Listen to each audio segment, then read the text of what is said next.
selalu berusaha menyimpan sesuatu yang bisa membawa manfaat, baik untuk dirinya, untuk anak cucunya, maupun untuk keluarganya, untuk masa kini dan masa depannya. Kadang simpanan itu berbentuk uang, kadang berupa tanah, lain saat berbentuk pabrik, dan lain sebagainya. Sementara masa depan yang paling pasti adalah akhirat.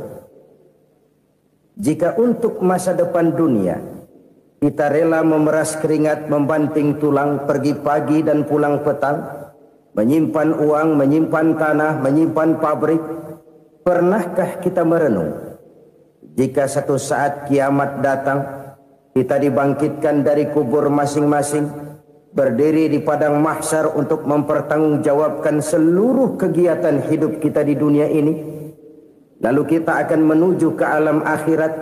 Sudahkah kita mempunyai simpanan untuk akhirat kita? Pada pertemuan kali ini saya ingin menyampaikan sebuah hadis di mana Rasulullah sallallahu alaihi wasallam bersabda, "Arba'un min kanzil jannah." Simpanan sorga ada 4 macam. Yang pertama, ikhfa'us sadaqah, menyembunyikan sedekah. Saudara-saudara kaum muslimin, sebagaimana yang kita maklum bahwa Allah Subhanahu wa taala melebihkan sebagian rezeki dari kita terhadap yang lain. Ada yang kaya, ada yang setengah kaya, ada yang miskin, ada yang setengah miskin, dan selanjutnya. Ada yang gajinya kecil tapi penghasilannya gede. Ada yang penghasilannya gede tapi enggak punya gaji. Ada juga yang memang gajinya gede dan penghasilannya gede. Kelebihan rezeki merupakan sunnatullah dan tidak harus membuat kita merasa lebih dari yang lain.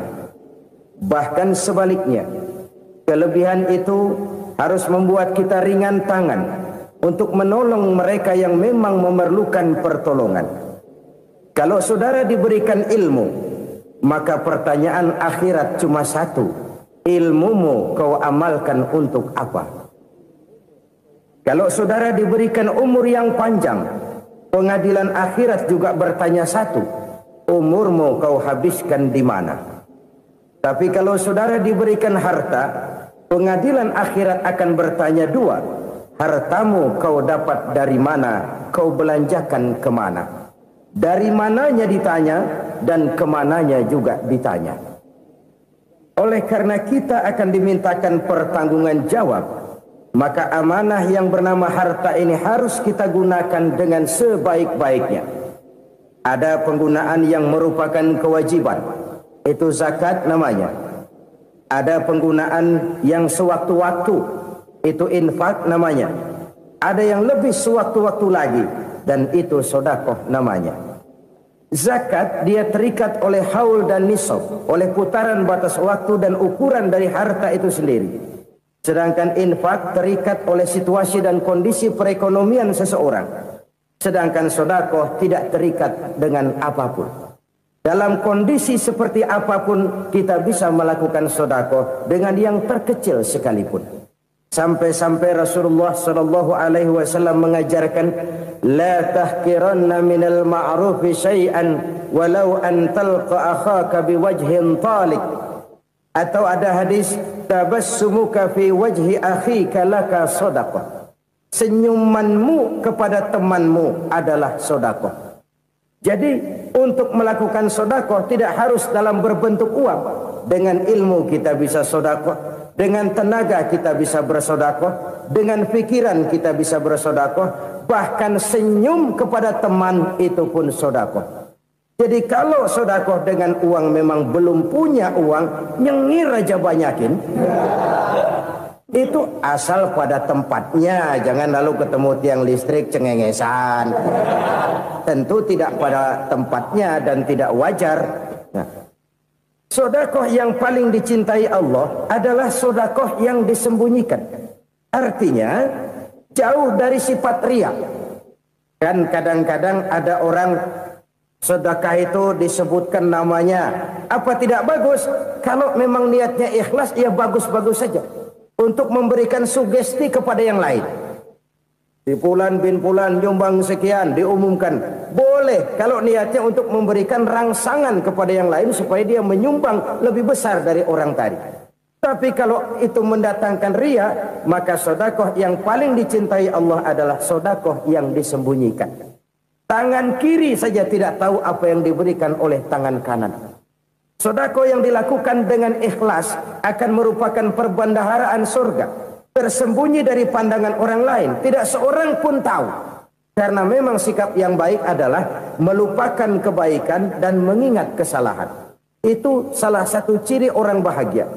Orang yang selalu mengingat kesalahannya dan berusaha melupakan segala kebaikannya. Kalau dia akan ada kebaikan, dia tidak bisa ikut, dia merasa rugi karena dia merasa belum pernah berbuat baik. Tapi kalau akan melakukan kesalahan baru, dia ingat kesalahan yang sudah-sudah, sehingga terhalang baginya untuk melakukan satu kesalahan baru. Demikianlah saudara-saudara, bahwa Allah melebihkan rizki sebagian kita dari yang lain, agar terjadi tolong-menolong dalam kehidupan ini. Jadi kesenjangan yang nature, kesenjangan yang alami, itu sunnatullah. Ada yang kaya, ada yang miskin, ada yang kelas menengah. Nah, kenapa lalu sekarang kita berusaha mengentaskan kemiskinan? Oleh karena adanya kesenjangan struktural. Kalau yang kaya bisa semakin kaya, kenapa yang miskin tidak bisa naik jadi ikut sedikit kaya? Sebab pada dasarnya Islam adalah agama yang sejak turunnya sudah berupaya memerangi kemiskinan. Bahkan dikatakan kemiskinan itu mendekatkan kepada kekufuran. Orang kalau miskin udah dekat banget sama kafir. Gampang menjadi kafir. Berapa banyak saudara-saudara kita yang oleh karena soal perut, oleh karena soal materi, terpaksa meninggalkan dan menanggalkan akidahnya.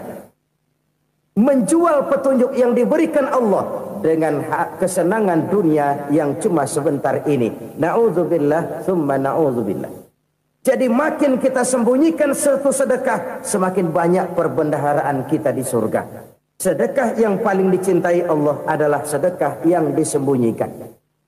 Malahan ada seorang sufi, dia punya kebiasaan kalau pergi sholat Jumat dia bawa uang, itu uang dia taruh di bawah tikar masjid. Dia niat sedekah kepada siapa saja yang nemuin itu duit. Maksudnya apa? Supaya yang nemuin nggak tahu siapa yang punya duit.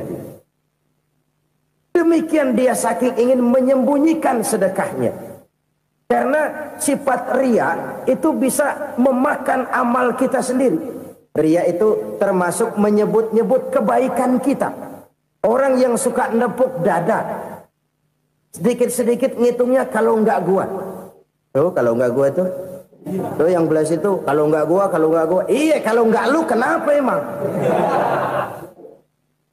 Orang yang suka menepuk jasad. Tuh, biasanya memang begitu saudara-saudara. Kalau perang lagi berkecamuk, orang nggak sempat ngaku jadi pahlawan.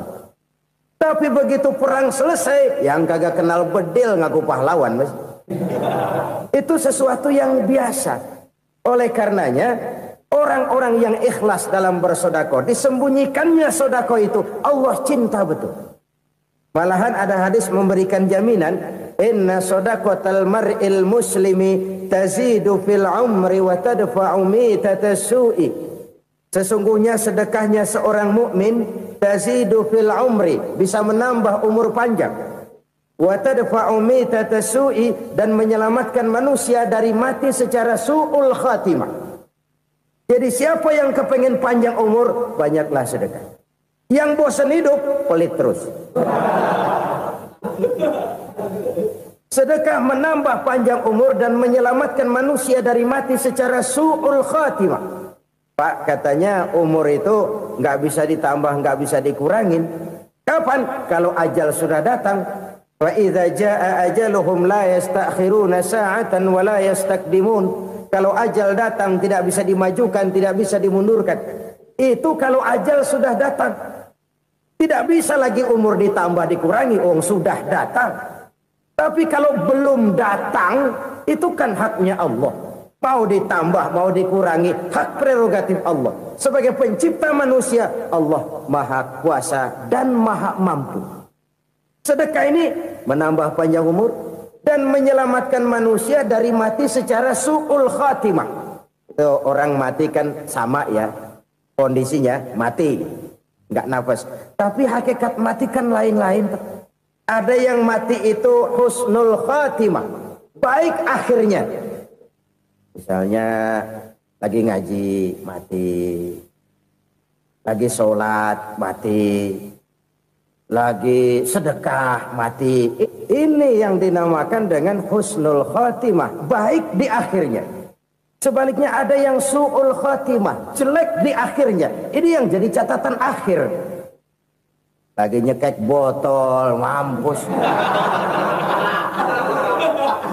Lagi banting kartu, modar. Su'ul khatimah, jelek pada akhirnya. Sedekah menyelamatkan manusia dari mati secara su'ul khatimah. Dan kita semua kepengen mendapat husnul khatimah, jauh dari su'ul khatimah. Oleh sebab itu yang bisa menyelamatkan kita dari penyakit itu antara lain adalah sedekah yang disembunyikan. Yang dikerjakan dengan ikhlas karena Allah. Tidak karena kepengen dipuji orang, tidak karena ingin dikatakan orang pemurah, sebab orang dermawan itu orang yang memberi tanpa harus diminta. Kalau masih harus diminta, ya belum dermawan namanya, masih harus diminta. Kalau nggak diminta ya tulus, lolos, polos. Saudara-saudara kaum muslimin rahimakumullah. Harta adalah amanat dan akan kita pertanggungjawabkan. Allah melebihkan rizki sebagian kita dari yang lain agar kita saling tolong menolong, bantu membantu. Nabi janjikan siapa yang meringankan beban saudaranya muslim di dunia, Allah akan meringankan bebannya di akhirat nanti. Sebuah jaminan dari baginda Nabi. Si orang yang kita bantu barangkali tidak bisa membalas, Allah yang akan membalas lewat jalan lain yang tidak pernah kita sangka-sangka. Ada orang tanya, Pak, ini ada orang nyumbang masjid sambil marah-marah, bagaimana? Saya bilang sumbangannya aja ambil, marahnya jangan. Marahnya jangan diambil, itu urusan dia. Saudara-saudara kaum muslimin rahimakumullah. Umat Islam ini kan umat yang punya potensi besar. Kadang kita merenung, kenapa kadang-kadang pembangunan masjid kok lambat sekali? Kalau hotel hari ini peletakan pertama, bulan depan peresmian. Supermarket hari ini peletakan batu pertama, minggu depan peresmian. Tapi kalau sudah yang namanya masjid, kadang-kadang peletakan batu pertama sekaligus jadi batu terakhir.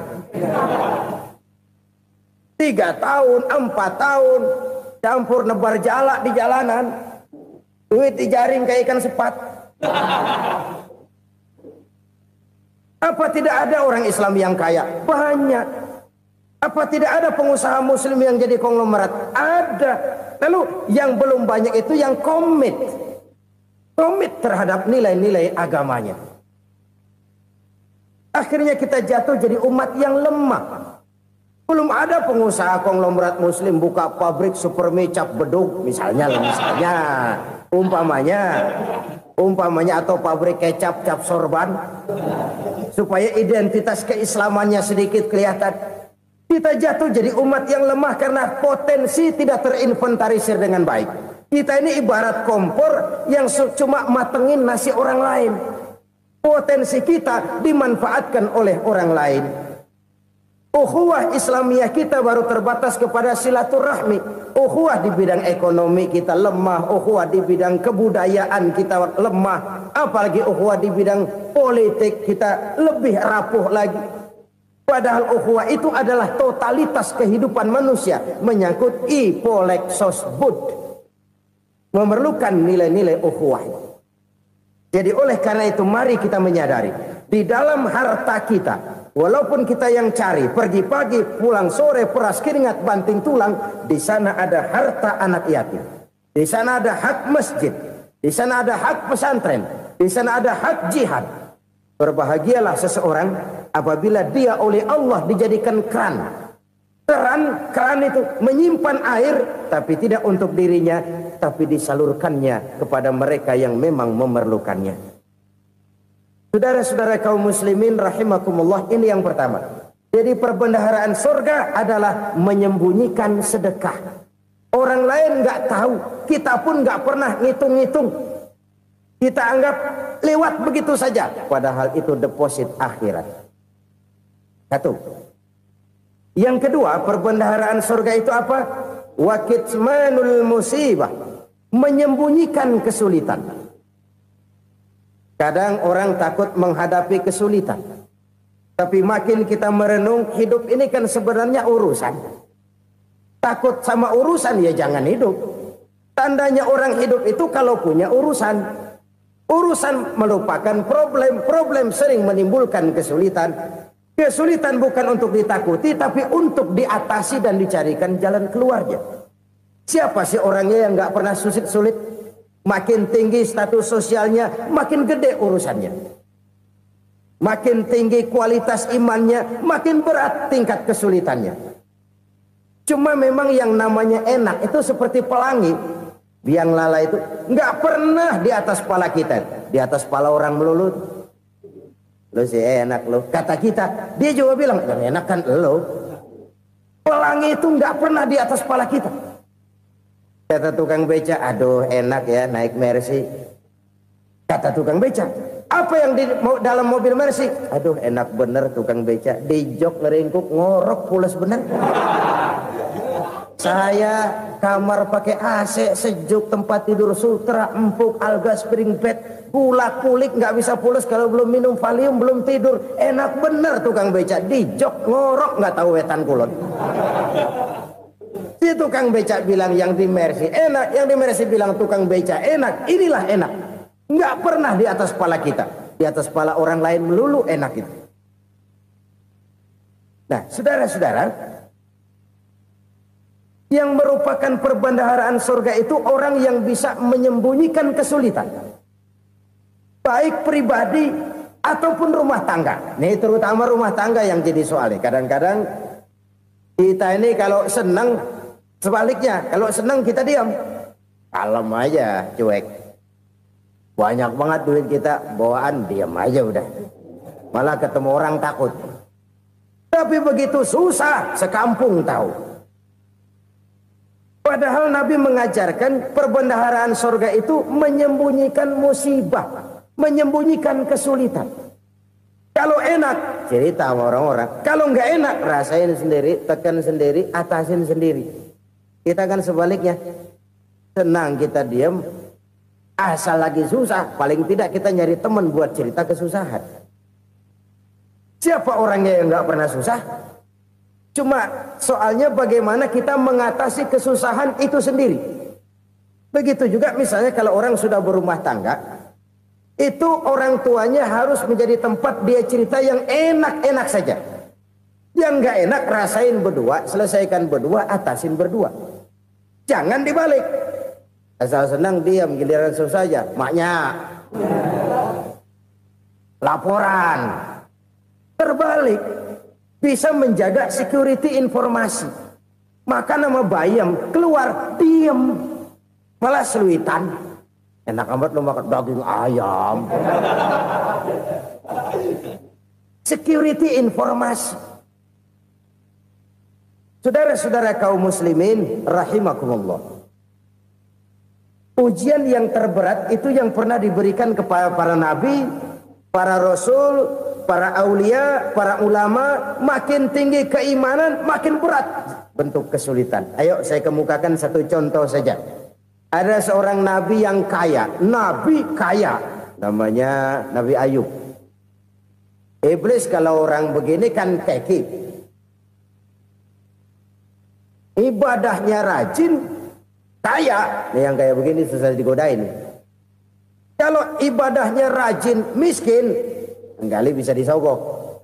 Sini imannya mantap, ibadahnya rajin, kaya, nabi lagi.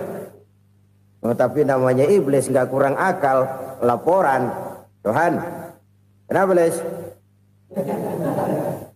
Ya ini bahasa saya, bahasa Qur'annya sih nggak gitu. Itu hambamu yang namanya Ayub, dia rajin ibadah cuma karena dikasih kaya aja. Coba kasih miskin dia, berhenti dia sembahyang. Ah, kamu bisa aja. Saya tahu Ayub itu hambaku yang ikhlas. Saya buktiin Tuhan, silahkan. Dibuktiin lah, iblis turun ke alamin. Yang mula-mula dia lakukan, dia rusak sawah ladang Nabi Ayub. Dia binasakan binatang ternak Nabi Ayub. Sehingga dalam waktu singkat, jatuhlah Nabi Ayub dari orang paling kaya jadi orang paling miskin. Beliau masih ibadah di mihrab dalam masjid. Datang iblis. Saudara Ayub, ya, lagi ngapain? Ibadah. Nyembah Allah, nyembah Allah. Oh, percuma. Kenapa? Tuhan yang ente sembah nih, dia udah bikin miskin ente. Sawah ladang ente hancur lebur, binatang ternak binasa. Sekarang ente jadi orang paling miskin. Ngapain nyembah Tuhan kayak begitu? Tekor. Udah berhenti dah ibadah, berhenti ibadah. Ini iblis sama Tuhan laporannya lain, yang dikerjakan kepada Nabi Ayub juga lain. Benar begitu iblis, kata Nabi Ayub. Iya, sawah ladang saya habis, buras. Binatang ternak saya binasa, binasa. Saya miskin, bangpak. Apa jawab Nabi Ayub? Bukan innalillahi, ya, ini hebat. Alhamdulillahillazi a'tani wa akhza minni. Segala puji bagi Allah yang telah memberikan harta kepada saya dan sekarang mengambilnya lagi. Alhamdulillah. Allah yang ngasih, Allah yang ambil. Itu mah urusan Allah. Iblis cuman ibadah jalan terus, sujud lagi Nabi Ayub. Iblis seleher gondok banget. Dasar Nabi nggak mempan dia apa-apain. Miskin malah alhamdulillah. Allah yang ngasih, Allah yang ambil. Jadi kalau kita tidak komit, kita tidak terikat kepada kaya, miskin, senang, susah, apa yang bisa bikin kita susah? Jadikan kekayaan, kemiskinan, jadikan senang, susah sebagai anak buah yang bisa kita atur. Jangan kekayaan ngatur kita, jangan kemiskinan ngatur kita. Kita yang harus mengatur mereka. Senang, susah, kaya, miskin, bahagia, sengsara, jadikan itu anak buah yang bisa kita atur. Kalau sekarang kita kaya, lain saat boleh jadi kita miskin, semiskin-miskinnya. Allah yang ngasih, Allah yang ambil. Tenaga mana yang bisa menghalangi? Ibadah jalan terus. Iblis makin gondok. Dasar Nabi loh. Akhirnya apa? Nabi Ayub dikerjain, diberikan penyakit. Demikian fatal penyakitnya. Bayangin, udah miskin sakit. Masya Allah. Miskin sakit. Sakitnya nggak lama, kira-kira 16 tahun. Istrinya 3, 2 mental minta ceraiin. Ngerawatin laki bengek begini. Senang belum tentu, susah udah pasti nih. Cerai aja, cerai dah. Cerai. Tinggal satu Siti Rahmah yang setia menemani beliau. Sesetia-setianya hati perempuan. Satu saat Siti Rahmah bilang, "Bang, iya, abang kan Nabi, Bang. Lalu, namanya Nabi kan doanya jarang meleset, Bang. Maksud kamu minta kenapa sih sama Tuhan biar abang sembuh, baik dah, Bang?" Siti Rahmah, iya. Saya sakit berapa tahun sih dah? 16 tahun, Bang. Sebelum ini saya sehat berapa tahun? Ya kira-kira 60 tahun, Bang. Nah, coba ente banding-bandingin, Rahmah. Saya dikasih sehat 60 tahun, dikasih sakit 16 tahun. Sudah nggak sabar mau doa kepada Allah minta sembuh. Saya malu kepada Allah. Diuji dengan yang luar biasa seperti ini, tidak mengganggu stabilitas kehambaannya. Dia tetap menghamba kepada Allah Subhanahu wa ta'ala. Saudara-saudara kaum muslimin rahimakumullah. Kunci menghadapi kesulitan itu apa? Allah jelaskan dalam satu ayat, wa basyiris sabirin alladzina iza asabathum musibah qalu inna lillahi wa inna ilaihi raji'un. Gembirakan orang-orang yang sabar Siapa mereka itu? Yang apabila mendapat musibah mereka kembali kepada keyakinan dasar segalanya dari Allah dan segalanya akan kembali kepada Allah. Ini konsepsi dasar dari sikap muslim dalam menghadapi berbagai kesulitan. Segalanya dari Allah, segalanya akan kembali kepada Allah. Kalau ini sudah kondisi dasarnya, maka kita akan lapang menghadapi kenyataan bagaimanapun pahitnya. Apakah itu namanya miskin, apakah itu namanya sakit, bahkan maut sekalipun. Maut sekalipun.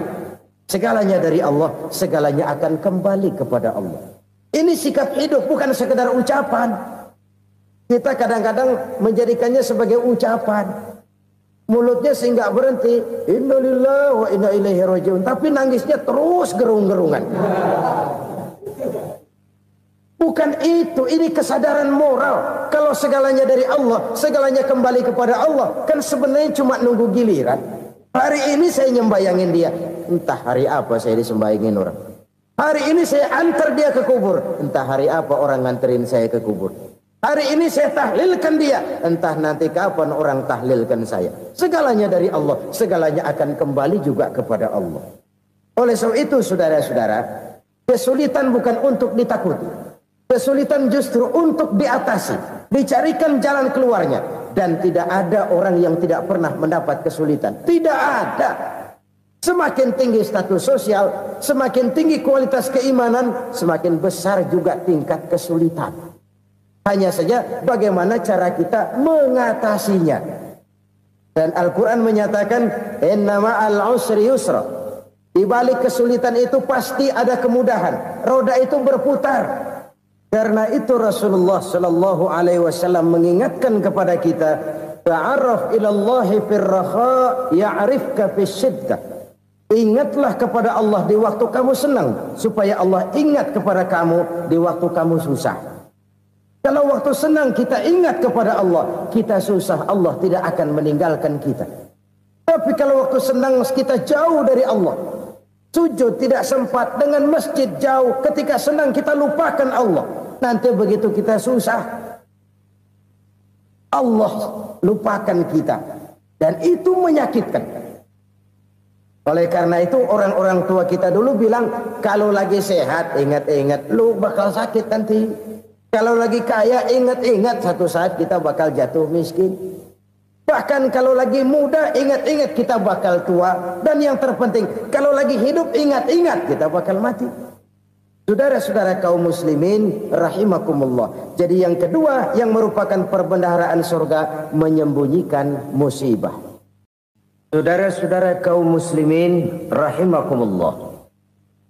Hal ketiga yang merupakan perbendaharaan surga adalah wasilaturrahmi. Orang yang suka bersilaturahmi. Sebagaimana yang kita maklum bahwa manusia adalah makhluk yang disebut zon politika. Makhluk sosial yang tidak mungkin hidup sendiri-sendiri. Betapa dan siapapun kita memerlukan orang lain. Bodoh betul manusia kalau tinggal di tengah masyarakat tapi tidak mau bermasyarakat. Merasa hebat sendiri, pintar sendiri, gagah sendiri, kaya sendiri. Mungkin kalau mati juga ngubur sendiri. Jangankan kita di sini, di sorga saja Nabi Adam waktu sendirian bengong melulu, ngondar mandir. Allah tegur dam sepidam. Ya ini kalau bahasa saya. Iya Tuhan, sepi ini nggak ada coret-coretan pisan ini. Diciptakan Siti Hawa baru anteng Nabi Adam. Itu di surga. Cobalah. Umpamanya saudara tinggal di Jakarta nih. Kayak bener. Apaan aja di Jakarta punya saudara dah. Jembatan Semanggi ambil. Monas buntel bawa pulang. Hotel-hotel ambil semua. Cuman tinggal di Jakarta sendirian, apa enaknya? Betapa dan siapapun kita perlu orang lain. Tidak ada seorang pun yang bisa memenuhi kebutuhan hidupnya secara sendiri-sendiri. Nah, Islam telah menyelamatkan manusia dari ras diskriminasi. Mengikat manusia dengan persaudaraan yang berlandaskan kepada akidah. Karena itu dianjurkan bersilaturahmi. Bahkan Nabi menyatakan, man arada ayyubsata lahu fi rizqihi wa yunsa'a fi atharihi falyasil rahimah. Siapa yang kepengen diluaskan rezekinya dan dipanjangkan usianya, banyaklah ia bersilaturahmi. Siapa yang kepengen dimudahkan rezekinya, hendaknya ia banyak bersilaturahmi. Kalau banyak teman, kesulitan kan paling tidak ada tempat cerita. Udah susah, sendirian kita pikirin diri, nggak ada tempat tukar pikiran. Cepet banget sama bengek. Dilawan sendiri. Nah, secara makro kita bisa berkata, tidak mungkin ada kemenangan kalau tidak ada kekuatan. Tidak ada kekuatan kalau tidak ada kesatuan dan persatuan. Tidak mungkin ada kesatuan dan persatuan tanpa semangat silaturahmi. Kalau umat Islam mau menang, dia harus kuat. Kalau umat Islam mau kuat, dia harus bersatu. Kalau umat Islam mau bersatu, dia harus membudayakan silaturahmi ini. Bahkan sampai-sampai kata Nabi, kalau bisa cari nilai tambah. Apa? Silman qata'ak. Bersilaturahmilah kau kepada orang yang marah denganmu. Masya Allah, indahnya ajaran agama kita. Orang yang marah pun kepada kita, kata Nabi, kalau bisa bersilaturahmilah kepadanya. Kepada orang yang marah itu. Di situ nilai tambah. Cuman jujur nih hadis, ngucapinnya gampang, ngamalinnya yang berat banget. Orang marah sama kita, kita disuruh silaturahmi. Ada apa sama lu? Lu marah, ada gue marahan lagi. Tunggu pikirin. Saudara-saudara kaum muslimin rahimakumullah. Tapi ini yang diajarkan, bahkan ini yang dicontohkan oleh baginda Rasul. Bagaimana begitu mudah, misalnya satu saat Abu Jahal ini ngatur strategi bagaimana bikin Muhammad celaka. Dia gali lubang di depan tempat tidurnya. Dia tutupin daun korma. Terus dia panggil seseorang, ke sini. Kasih tahu Muhammad, pamannya sakit keras, minta ditengokin. Berangkat orang ini ke sana. Muhammad, labbaik. Pamanmu sakit keras, dia minta ditengokin. Baik, saya akan datang menjenguk beliau. Berangkatlah Nabi ke rumah Abu Jahal tanpa prasangka apapun. Abu Jahal udah pasang stil, selimut 3 rangkap setengah dipakai, persis kayak orang meriang. Tapi sembari ngintip dari balik selimut. Begitu Muhammad buka pintu, nah masuk perangkap nih. Muhammad jalan menuju tempat pembaringan. Makin lama makin dekat, makin lama makin dekat, makin dekat ke lubang yang dipasang oleh Abu Jahal itu. Dalam hati Abu Jahal, terus dah jatuh, mampus dah lo ini. Mampus lo hari ini nih. Apa yang terjadi? Malaikat Jibril datang. Muhammad, pamanmu cuma pura-pura sakit. Di depan tempat tidurnya ada lubang perangkap supaya kamu jatuh ke situ. Sudah, kamu pulang. Balik kanan Nabi. Sudah hampir jatuh ke lubang, balik kanan, pulang. Bayangin kecewanya Abu Jahal. Muhammad dikit lagi, Muhammad dikit lagi. Enggak paman, saya pulang aja. Emosi bangun dari tempat tidur, enggak sadar kalau lagi pura-pura sakit. Lompat ngejar Nabi, dia lupa dengan lubang yang dia gali. Serak, nyemplung sendiri ke dalam lubang.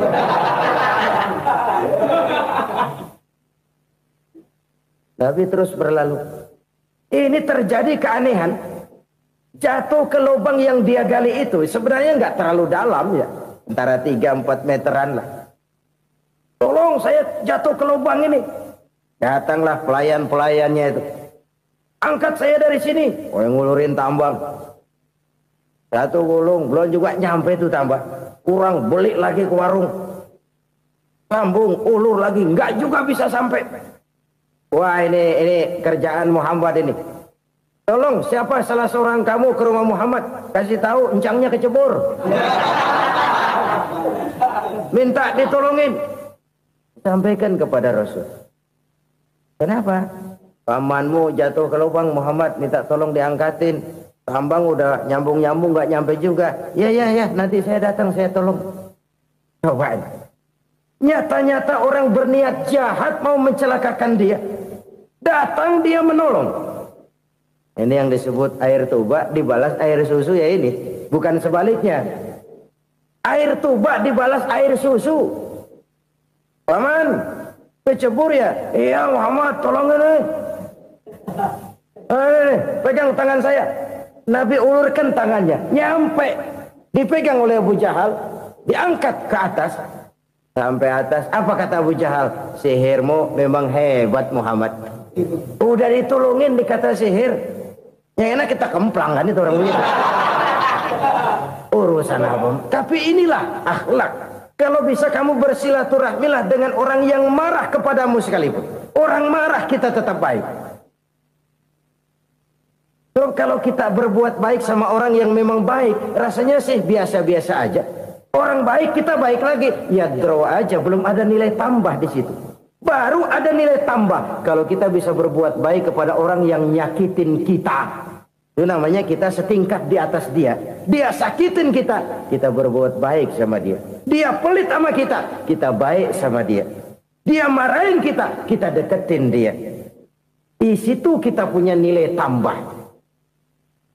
Jadi siapa yang ingin diluaskan rezekinya kata Nabi dan dipanjangkan umurnya, hendaklah ia banyak-banyak bersilaturahmi.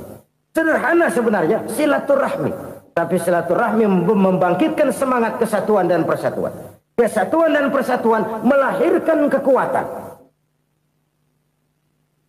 Dalam matematika 1 ditambah 1 pasti 2. Tapi di tengah masyarakat 1 orang takut ditambah 1 orang takut, hasilnya jadi 2 orang setengah berani. Kenapa setengah berani? Karena udah berdua. Tadi pan takut sendirian. Kalau dia kumpul turu-turu takutlah jadi berani. Kita yang lemah, kita yang tidak berdaya, kita yang miskin, kalau mau kompak bersatu, apa yang nggak bisa kita kerjain? Apalagi tinggal di kota besar, pilihan cuma 2. Bertahan atau minggir. Bertahan atau minggir. Untuk bisa bertahan harus mampu bersaing. Untuk mampu bersaing harus punya keahlian. Keahlian harus ditunjang dengan pendidikan, ditambah oleh kekompakan sebagai umat. Udah miskin mencar mulu, orang injak kita. Orang nggak pandang urusan apa yang malu. Oleh karena itu silaturahmi pada hakikatnya merupakan roh dari ukhuwah yang diajarkan oleh agama kita. Bagaimana Islam menyelamatkan masyarakat manusia dari ras diskriminasi, mengikat manusia, dan tidak ada persaudaraan yang lebih indah selain persaudaraan yang diikat dengan nilai-nilai akidah. Sepanjang orang di jalan Allah, itulah saudara kita. Keluar dia dari jalan Allah, selesailah persaudaraan sampai di situ. Karena itu, kalau ingin menyimpan sesuatu di surga, banyaklah bersilaturahmi. Datang ke rumah ini, datang ke rumah itu, dan lain sebagainya. Itu simpanan kita di akhirat nanti. Ini yang ketiga. Saudara-saudara, yang keempat, perbendaharaan surga itu apa? Wa qawlu la hawla wa la quwwata illa billah. Ucapan la hawla wa la quwwata illa billah. Ibadah kan ada yang berat, modalnya besar. Bangun masjid berat, modalnya besar. Bangun rumah sakit berat, modalnya besar. Ada ibadah yang berat, tapi modalnya ringan. Misalnya puasa. Puasa itu berat, mengendalikan nafsu. Kalau sekedar nggak makan nggak minum sih enteng, mengendalikan nafsu. Itu jihad terbesar, tapi kan modalnya ringan, cuma niat saja. Ini ibadah berat, modalnya ringan. Ada ibadah yang ringan, modalnya juga enteng. Seperti termasuk ucapan la haula wa la quwwata illa billah. Tanpa sadar, la haula wa la quwwata illa billah. Nyelengin tuh di surga. Nyelengin, kita nggak terasa, nyelengin simpenan akhirat. La haula wa la quwwata illa billah. Nyimpen lagi. Kaget, la haula wa la quwata illa billah, nyimpan lagi, banyak simpanan. Walaupun sebenarnya yang dimaksud di sini adalah kesadaran batin bahwa tidak ada daya dan kekuatan kecuali Allah. Itu intinya. Kita memulai pekerjaan disunahkan baca bismillah, kan begitu. Apa itu? Kesadaran moral Bahwa ini saya bisa kerjakan. Saya kerjakan ini dengan menyebut nama Allah. Kenapa? Kalau Allah tidak memberikan daya dan kekuatan, mana mampu saya kerjakan ini. Maka saya kerjakan ini dengan menyebut nama Allah. Bismillah. Kesadaran moral. Manusia hanya wajib berusaha, tapi nggak pernah wajib berhasil. Banyak hal-hal yang kalau kita renungkan secara rasio nggak mungkin. Tapi jadi kenyataan. La haula wa la quwata illa billah. Tidak ada daya dan kekuatan kecuali bagi Allah semata-mata. Kesadaran moral akan kelemahan dan keterbatasan makhluk bernama manusia. Kadang kita kagum dengan otak, tapi kita sering lupa sama yang bikin otak. Padahal bagaimanapun hebatnya otak, yang bikin otak pasti lebih hebat dari otak. Nggak percaya, silahkan otak-otakan. Inilah kecenderungan. Kita kagum dengan pesawat-pesawat mutakhir, bukan main, besi gede banget terbang itu. Alangkah hebatnya. Lalu apa yang bikin otak tidak lebih hebat dari itu semua? Kita puji laut. Apa yang bikin laut tidak lebih hebat dari laut itu? La haula wa la quwata illa billah. Tidak ada daya dan kekuatan kecuali Allah. Apa yang bisa kita lakukan kalau tidak karena daya dan kemampuan yang diberikan oleh Allah kepada kita? Lahirlah sikap tawadu, rendah hati, tidak melonjak menjadi angkuh dan sombong, sadar akan kelemahan dan keterbatasan diri sebagai makhluk yang diciptakan oleh Allah Subhanahu wa taala. Jadi satu sisi ini ucapan yang berpahala, la haula, jadi wiridan. Pada sisi lain ini kesadaran moral, sikap mental, kesadaran batin bahwa yang punya daya dan kekuatan itu cuma Allah. Kita nggak pantas untuk sombong, sebab sombong itu pakaiannya Allah. Kita nggak sedang pakai pakaian Allah, kegedean. Dan makin kita renungi, makin terbentur. Apa sih yang bisa kita sombongin? Kita mau sombong apa? Kaya, pintar, itu kan semua relatif.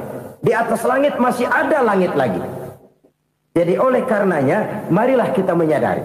Manusia hanya wajib berusaha, tapi tidak pernah wajib berhasil. Yang berusaha saja tidak wajib berhasil, apalagi yang tidak berusaha. Islam bukan agama orang pemalas yang selesai sholat lalu endelohom, nggelenggem ayem-ayem. Tapi Islam bukan agama orang sombong yang setelah berusaha lalu tidak memerlukan Allah.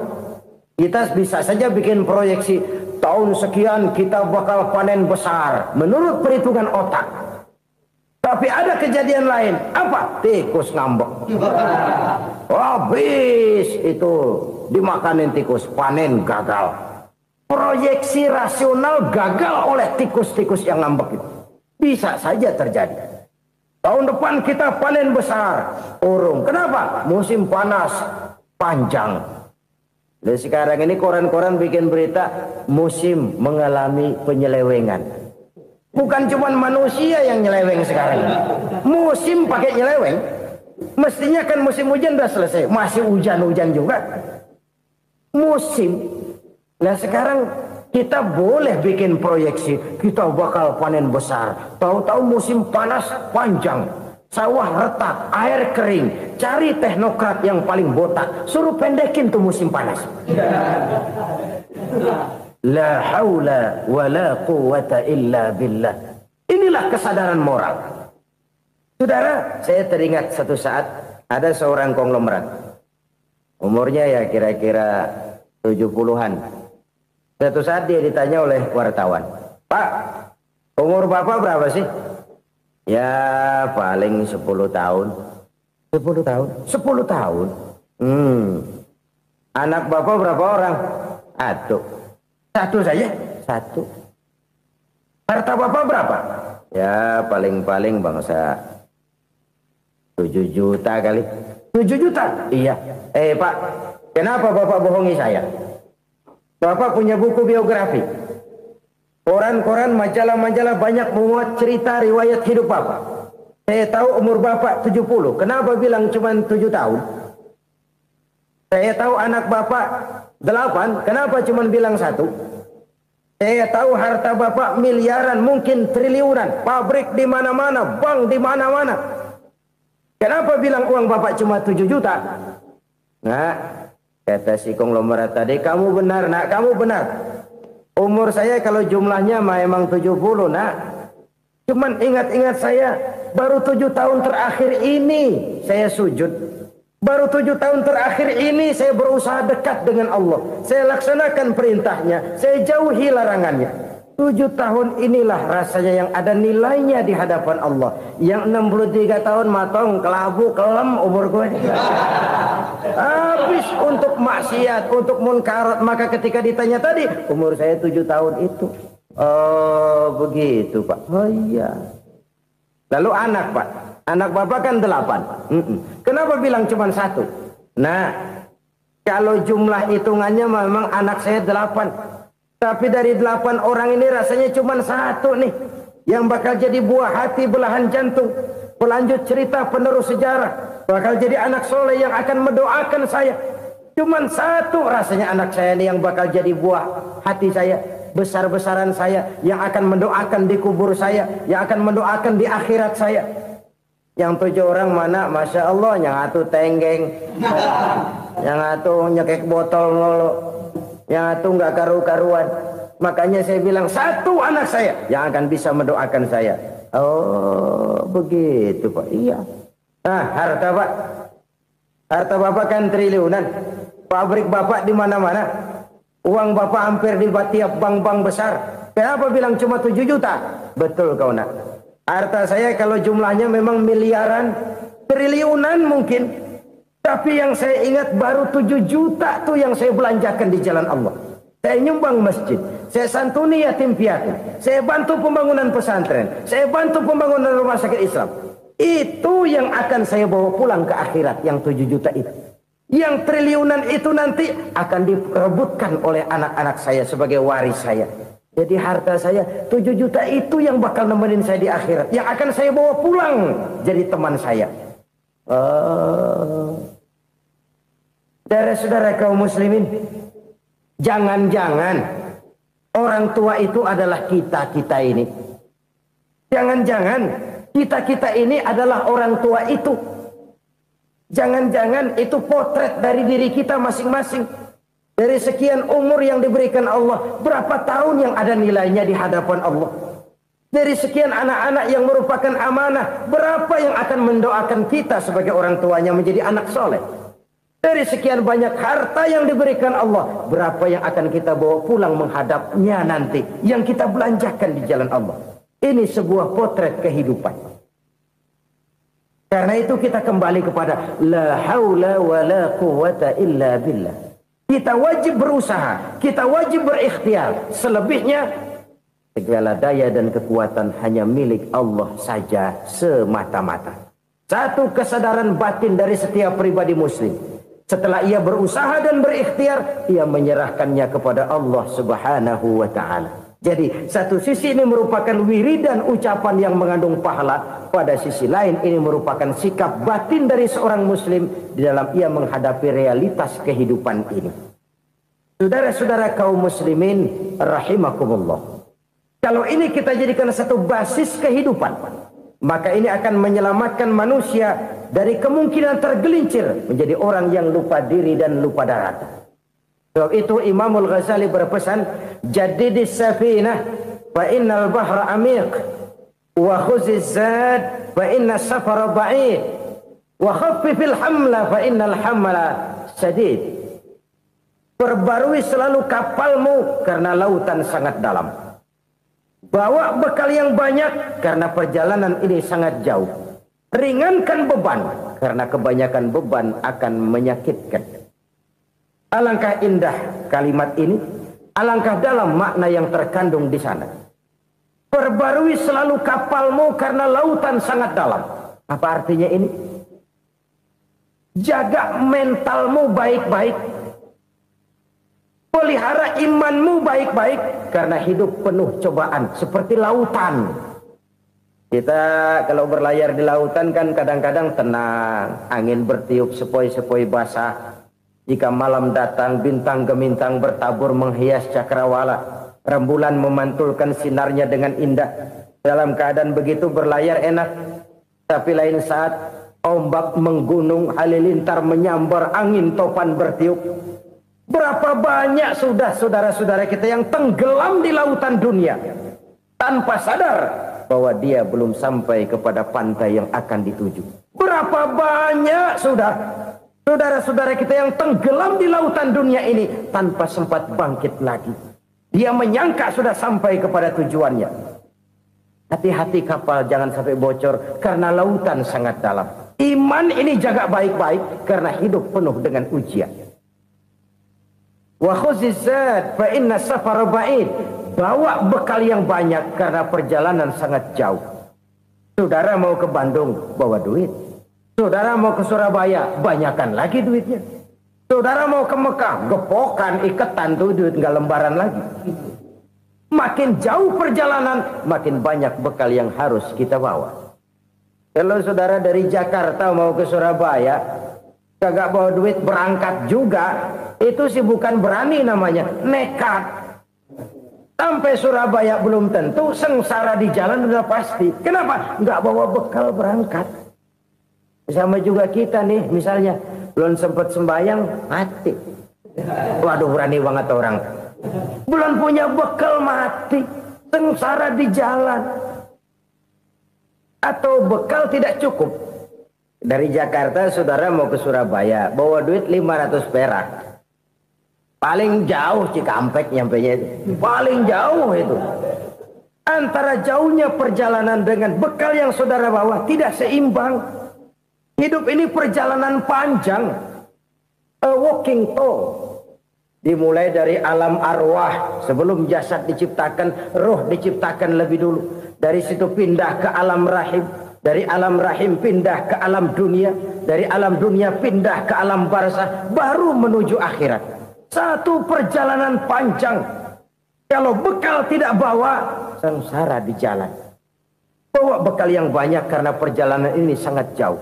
Wa khaffifil hamla, ringankan beban karena beban itu cuma akan menyulitkan. Kalau bekal itu sih keperluan, tapi beban nggak kita perluin, coba ngeberat-beratin. Apa ini beban? Dosa, kecurangan, kebatilan, kezoliman, ketidakadilan, kesewenang-wenangan. Itu akan jadi beban kita di akhirat. Alangkah celakanya, perjalanan panjang, bekal tidak bawa, beban kelewat banyak, alamat sengsara di jalan. Pahala tidak ada, dosa berlipat ganda. Na'udzubillah, summa na'udzubillah. Kalau kita rangkum nasihat Al-Ghazali dengan kisah si konglomerat tadi, kita akan mengambil kesimpulan. Pertama, bekal terbaik dalam menghadapi gejolak kehidupan ini tidak lain adalah iman. Yang kedua, pahala dan dosa. Dua hal kontroversial. Pahala adalah bekal, dosa adalah beban. Tapi kita sekarang kan tidak begitu terangsang kepada yang abstrak. Orang berlomba mencari yang konkret-konkret saja. Yang real. Kalau memang dosa, benjol dong. Kira-kira begitu. Kira-kira begitu. Persis orang Yahudi dulu. Orang Yahudi itu kan pernah minta kepada Nabi Musa. Ya Musa, lan nu'mina laka hatta narallaha jahrah. Musa, kami nggak bakal mau beriman kepada Allah kalau belum kami lihat Allah ada nongkrong di depan kami. Kalau memang Tuhan ada, taruh dong di depan kami. Mau yang konkret-konkret saja. Kalau memang dosa, benjol dong. Kalau memang pahala, berasa dong. Orang terangsang kepada yang real, yang konkret-konkret saja. Karena itu, untuk mengejar dosa, orang mau bayar. Tapi untuk mengejar pahala, walaupun tidak bayar, orang segan. Ini yang dikatakan oleh Nabi, kamu mengharapkan ke surga, tapi kamu berat melaksanakan sesuatu yang bisa membawa kamu ke surga. Kamu ingin jauh dari neraka, tapi tiap saat kamu lakukan perbuatan-perbuatan yang justru menjerumuskan kamu ke neraka. Idda'aitum an-najata minan nar wa ramaitum fiha anfusakum. Kamu ingin selamat dari neraka, tapi kamu lemparkan diri kamu ke neraka. Kamu ingin masuk surga, tapi berat sekali kamu melakukan perbuatan-perbuatan yang bisa menyampaikan kamu di surga. Saudara-saudara kaum muslimin rahimakumullah. Jadi hal keempat yang merupakan perbendaharaan surga adalah la haula wa la quwwata illa billah. Satu sisi ini merupakan ucapan yang memperberat timbangan akhirat. Pada sisi lain ini merupakan sikap hidup seorang muslim. Kesadaran batin yang sangat dalam bahwa tidak ada daya dan kekuatan kecuali Allah. Dan itu kita simbolkan pada saat memulai pekerjaan dengan bismillah, dengan menyebut nama Allah. Satu kesadaran moral, saya hanya bisa melakukan ini karena diberikan daya dan kekuatan oleh Allah. Lahirlah sikap tawadu, rendah hati, tidak melonjak menjadi angkuh dan sombong. Saudara-saudara, sampai sini dulu jumpa kita kali ini. Semoga 4 perbendaharaan surga ini dapat kita lakukan, yang kelak akan merupakan bekal kita di kemudian hari nanti. Amin ya rabbal alamin. Bapak-bapak, ibu-ibu, saudara-saudara kaum muslimin rahimakumullah. Di dalam kehidupan kita sebagai seorang muslim, minimal 5 kali dalam sehari semalam kita mendengar seruan untuk mendirikan solat yang disebut azan. Ada kalimat menarik di dalam kalimat azan itu, yakni seruan hayya 'alal falah, marilah menuju kepada keberuntungan, marilah meraih kemenangan. Seruan ini adalah kecenderungan dari setiap manusia, apapun warna kulitnya. Artinya, setiap orang dalam hidup selalu ingin meraih dan mencari kemenangan. Kemenangan akan melahirkan kepuasan batin, dan kepuasan batin memberikan kebahagiaan. Sedangkan kekalahan melahirkan penderitaan batin, dan penderitaan batin menjerumuskan seseorang di dalam berbagai bentuk kerugian. Jikalau inilah seruan azan, maka masalahnya ialah apa yang menyebabkan kita meraih kemenangan. Al-Quranul Karim memberikan tuntunan dan ajaran kepada kita bahwa orang-orang yang memperoleh kemenangan itu tidak lain adalah orang-orang yang bertakwa. Hanyalah mereka yang bertakwa kepada Allah Subhanahu wa ta'ala pada akhirnya akan tampil sebagai pemenang. Lalu siapa orang yang bertakwa itu? Dijelaskan dalam awal-awal Al-Baqarah, orang yang bertakwa yang akan meraih kemenangan. Pertama, allazina yu'minuna bil ghaib, yaitu orang-orang yang beriman kepada yang gaib. Percaya bahwa ada alam yang gaib, alam yang abstrak, alam yang tidak bisa dijangkau oleh salah satu daripada panca indera kita. Mereka percaya dan beriman kepada adanya malaikat, beriman kepada adanya iblis dan jin, beriman kepada adanya alam kubur, beriman kepada adanya alam mahsyar, beriman kepada adanya alam akhirat, beriman kepada adanya surga dan neraka. Beriman bukan cuma sekedar beriman dalam ucapan bibir saja, tetapi beriman yang nilai iman itu mampu mewarnai gerak dan gaya hidupnya. Iman yang meresap sampai ke tulang sumsum, kemudian memberikan dampak positif di dalam kehidupan manusia. Alam, kita tahu, adalah sesuatu yang selain Allah, dan Allah bukanlah alam. Apapun namanya selain daripada Allah, itu adalah alam. Alam pada hakikatnya terbagi menjadi 2. Ada alam syahadah, alam nyata, alam konkret, alam yang bisa dijangkau oleh salah satu indera kita. Kemudian ada alam ghaib, alam yang tidak bisa dijangkau oleh panca indera kita, alam metafisika, alam abstrak, alam yang wajib kita imani keberadaannya. Kita percaya bahwa malaikat itu ada, Kita percaya kepada jin, bahwa jin itu ada. Kita percaya kepada adanya iblis dan setan. Bukan percaya kepada iblis dan setannya, percaya bahwa iblis dan setan itu ada. Itu termasuk salah satu daripada sifat orang yang bertakwa kepada Allah. Saudara-saudara kaum muslimin rahimakumullah, kecenderungan pembangunan yang lebih bersifat materialistis biasanya menggeser aspek kehidupan rohani. Orang berpikir empiri, dan dalam pola pikir yang demikian maka alam gaib tidak lagi mendapat perhatian. Aspek kehidupan yang bersifat rohaniah malah mulai ditinggalkan. Akibatnya terjadilah kepincangan di dalam kehidupan kita. Pernah ada satu pengalaman pribadi dalam perjalanan kembali ke tanah air. Dalam pesawat di sebelah kanan saya duduklah seorang Jerman namanya Heiner Simonsen. Iseng saya ajak kenalan, saya ajak ngobrol, saya tanya dia. Saya bilang, Mas Heiner ini, kalau pesawat yang kita tumpangi ini jatuh ke bawah, kira-kira apa yang bakal terjadi, Mas?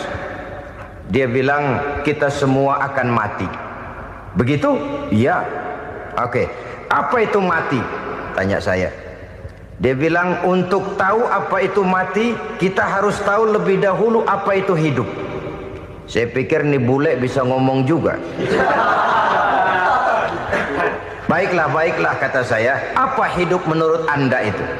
Oh, hidup itu dia bilang, kalau seluruh anggota badan kita bekerja secara normal, paru-paru memompa darah secara normal, jantung berdetak secara normal, sel-sel tubuh bekerja secara fit, dan organisme tubuh hanya mau bekerja secara normal, dia bilang, kalau kita memberi makan yang cukup, menu yang teratur, dan gizi yang lengkap.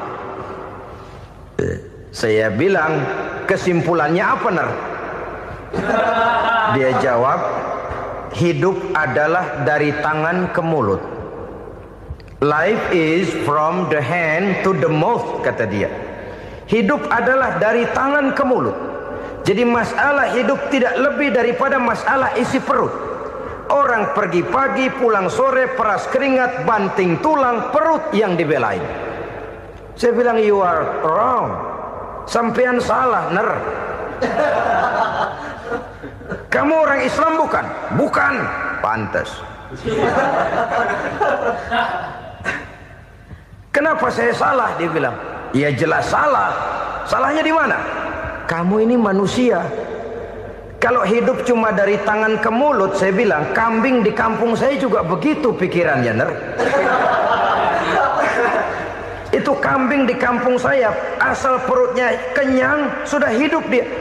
Perkara besok bagaimana, lusa prospeknya macam mana, bulan depan ada apa, kambing nggak pernah mikir. Di kampung saya kambing juga pikirannya begitu. Kamu Kristen ya? Tadinya. Loh kok tadinya, lalu apa sekarang kamu ini? Dia bilang, sekarang saya netral. Saya tidak beragama, tapi saya percaya kepada Tuhan sebagai pencipta alam. Saya ingat benar dia bilang, I haven't any religious, but I believe to God as the creator of the world. Kenapa bisa netral begitu, Ner? Habis saya bingung katanya. Islam bilang Islam baik, Kristen bilang Kristen baik, Hindu Buddha bilang Hindu Buddha baik, semua agama baik. Saya netral sekalian, nggak beragama. Yang penting saya percaya kepada Tuhan. Saya bilang, Ner, kamu ini kayak orang mau beli celana. Lalu bingung, yang satu bilang Levi's bagus, yang satu bilang Blue Jean hebat, yang satu bilang Wool England hebat. Celana ini hebat, celana itu bagus, celana ini hebat. Semua celana bagus, kamu bingung. Akhirnya netral, tidak pakai celana. Itu juga salah. Saya pikir-pikir, kemudian saya melihat bahwa dua pola berpikir Heiner ini nampaknya sudah mulai menggejala di lingkungan masyarakat bangsa kita. Disadari atau tidak, secara jujur kita harus berkata, dua pola pemikiran Heiner ini mulai berkembang di tengah masyarakat bangsa kita. Pertama, pola pikir materialisme. Hidup adalah dari tangan ke mulut. Masalah hidup tidak lebih masalah isi perut. Itu yang perlu dibela, dan disitulah arti kehidupan. Pergi pagi, pulang sore, peras keringat, banting tulang untuk mempertahankan perut. Kalau sudah kemari cara orang berpikir, maka buat apa percaya kepada yang gaib? Untuk apa sholat? Untuk apa puasa? Untuk apa zakat? Untuk apa menghadiri majelis taklim? Tanpa kepercayaan kepada yang gaib, hidup berjalan menurut alur empiris dan materialis. Kalau sudah ke sana cara orang berpikir, biasanya orang lalu cenderung menghalalkan segala cara. Hanyalah orang yang percaya bahwa akhirat ada. Hanyalah orang yang percaya bahwa alam kubur itu ada. Hanyalah orang yang percaya bahwa malaikat itu ada, hidupnya akan lebih terarah dan terkendali. Karena kepercayaan kepada yang gaib, yang merupakan fase daripada kehidupan setelah hidup yang sekarang ini, mewarnai gerak pribadi seseorang di dalam dia melakukan kegiatan hidupnya. Pola berpikir materialisme, disadari atau tidak, mulai menggejala di lingkungan masyarakat bangsa kita. Hidup tidak lebih dari urusan tangan ke mulut, mulut ke tangan, tangan ke mulut. Asal perut sudah kenyang, hiduplah sudah. Perkara bagaimana prospek hari yang akan datang, bagaimana akhirat tidak jadi persoalan. Ini yang oleh Nabi diperingatkan, ad-dunya sijnul mu'min wa jannatul kafir. Dunia adalah penjara bagi orang beriman dan surga bagi orang kafir. Dulu di zaman Belanda hadis ini pernah disalah tafsirkan, disalah artikan, digunakan sebagai senjata untuk mengkebiri dan membuat impoten umat Islam. Sudahlah umat Islam gak usah macam-macam, kata Belanda. Dunia ini kan penjara buat orang Islam, surga buat orang kafir. Di penjara jangan bertingkah.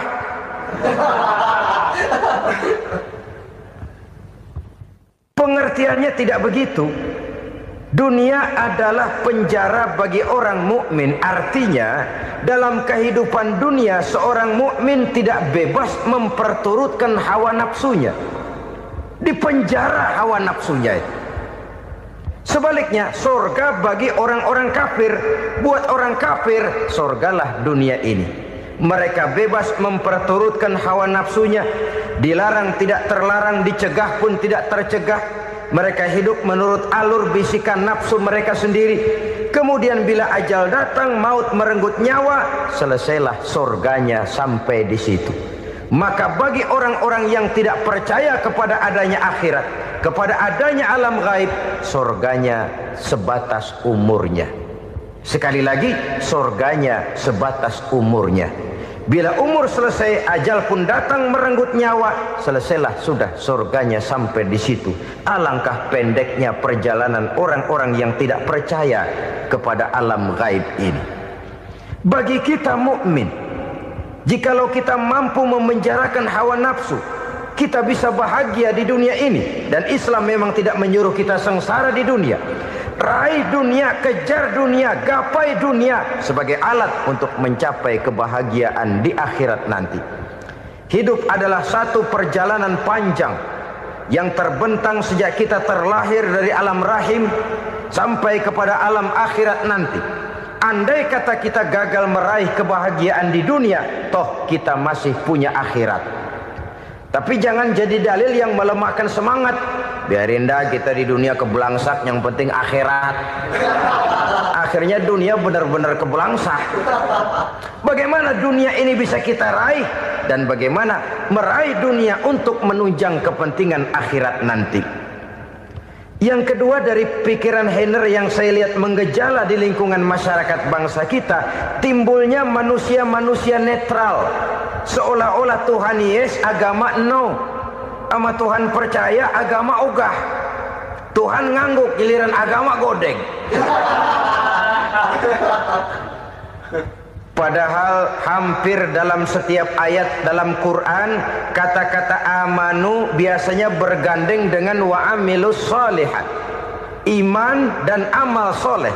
Ini sebagai isyarat Tuhan dan agama jangan pernah dipisah-pisah. Apabila kita bertuhan, maka kita harus beragama. Apabila kita beragama, maka agama itu harus bersumberkan dari Tuhan yang kita imani itu. Tidak mungkin kita pisah, Tuhan yes, agama no. Sama Tuhan percaya tapi agama bikin sendiri. Sembayangnya cukup bengong 2 jam madep ngulon.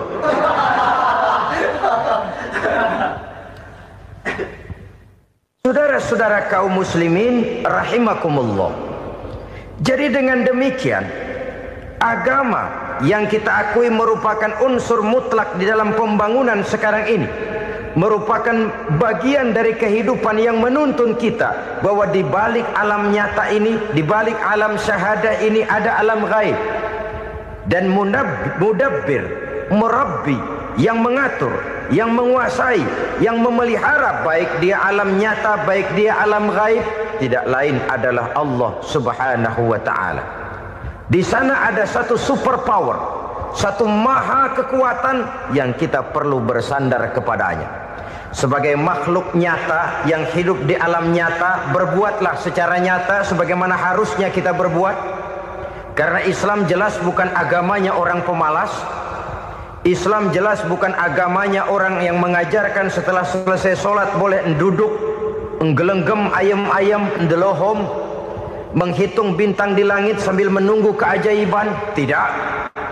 Islam adalah agama yang mengajarkan apabila sholat sudah selesai kamu kerjakan, bertebaranlah di permukaan bumi, cari karunia Tuhanmu. Jangan hidup berpangku tangan menunggu keajaiban.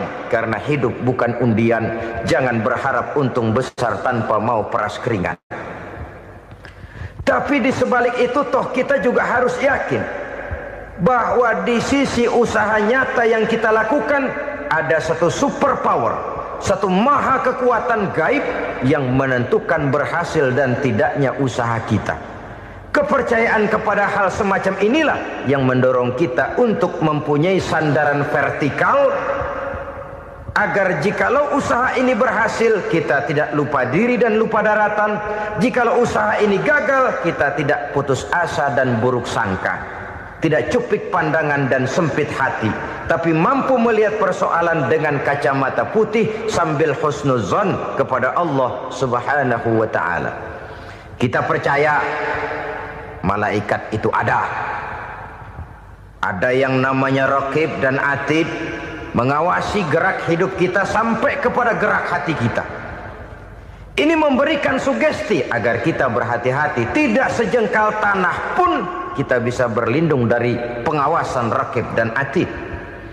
Ada munkar nakir yang akan menyoal kita di alam kubur. Ada malaikat Malik, penjaga neraka. Ada malaikat Ridwan yang menjaga surga. Kita percaya kepada adanya jin, kita percaya kepada adanya setan, iblis. Percaya kepada adanya, bukan mempercayai si setan, si iblis lalu menjadikannya sebagai teman. Tidak. Percaya bahwa mereka itu ada dan merupakan makhluk Allah yang gaib, yang diciptakan Allah Azza wa Jalla.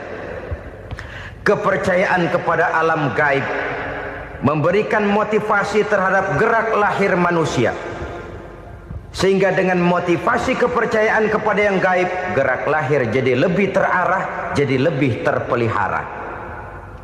Pernah seseorang bertanya, "Pak, apakah adanya akhirat bisa dibuktikan secara ilmiah?" Saya bilang tidak bisa, tidak bisa. Kenapa? Karena yang berangkat nggak pernah pulang kemari lagi. Kalau dia pulang kemari bisa kita tanya bagaimana enak di sono. Cuma secara moral saya katakan, lebih beruntung orang yang percaya kepada akhirat daripada yang tidak.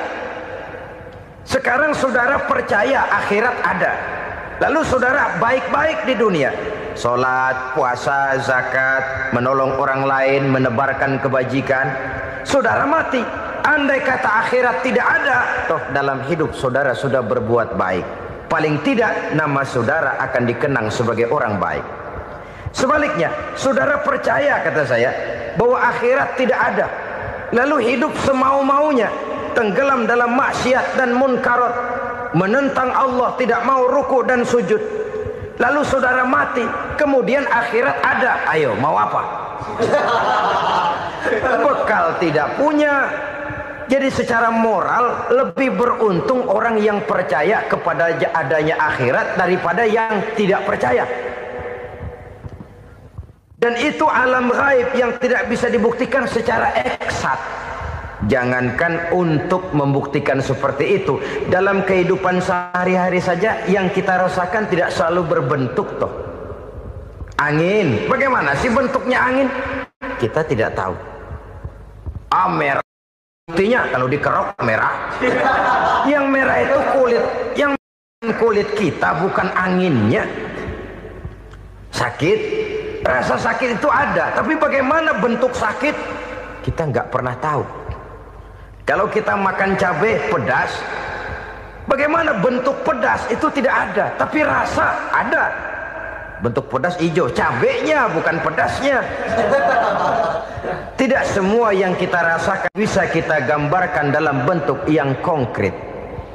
Oleh karena itu, sekali lagi bahwa kepercayaan kepada alam yang gaib mampu memberikan satu sugesti yang menata kehidupan seseorang lebih lurus, lebih terarah, dan lebih terkendali. Maka wajar kalau kepercayaan kepada yang gaib mengantarkan seseorang untuk meraih kemenangan. Kenapa? Dia percaya kepada yang gaib, bahwa akhirat ada, bahwa alam kubur ada, bahwa pertanggungan jawab itu ada. Maka dia lalu tidak hidup saenae udele dewe itu loh. Tidak hidup menurut seleranya sendiri, terarah, teratur. Ini cirinya yang pertama, orang bertakwa yang akan meraih kemenangan, mereka beriman, mereka percaya kepada yang gaib. Bahkan hal-hal konkret saja selalu berangkat dari yang gaib. Saudara-saudara, para remaja, para pemuda sekarang ini tidak pernah tahu toh siapa yang akan jadi teman hidup saudara. Kita bisa saja ngerancang, mentargetkan, tapi toh akhirnya yang namanya jodoh bukan kekuasaan kita. Rezeki di luar kemampuan kita. Begitu juga ajal. Maut, jodoh, ajal adalah contoh-contoh konkret bahwa pada akhirnya yang gaiblah yang menentukan. Bertahun-tahun ngelancong, emang jodoh seret, nggak jadi.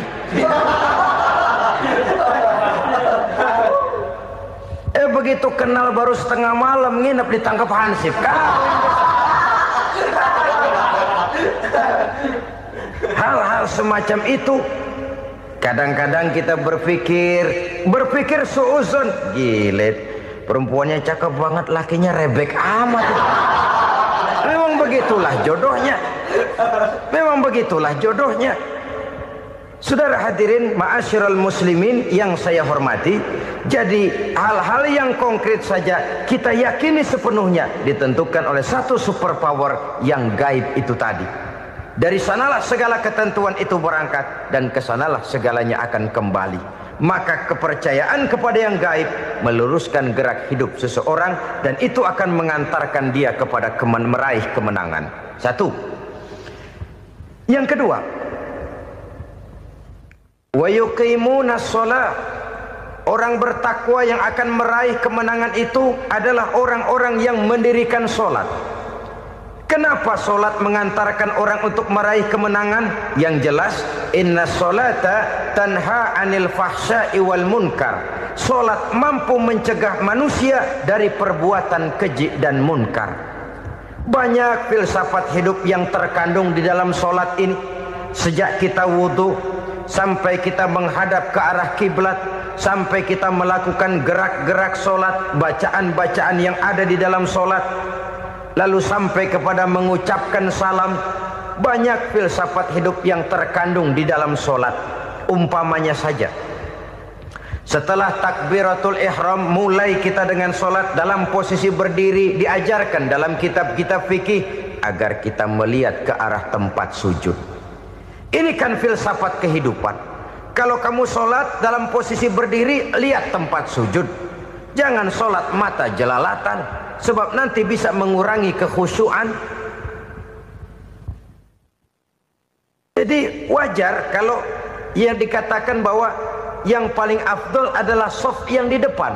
Kenapa? Secara harfiah pengertiannya akan lebih mengundang kekhusyuan. Kenapa? Kalau kita di shaf paling depan di masjid umpamanya paling banter kita lihat tembok. Tapi kalau kita shaf di tengah atau di belakang, orang-orang di depan kita pun akan kelihatan. Yang bajunya loreng, yang bajunya genggang, yang bajunya macam-macam.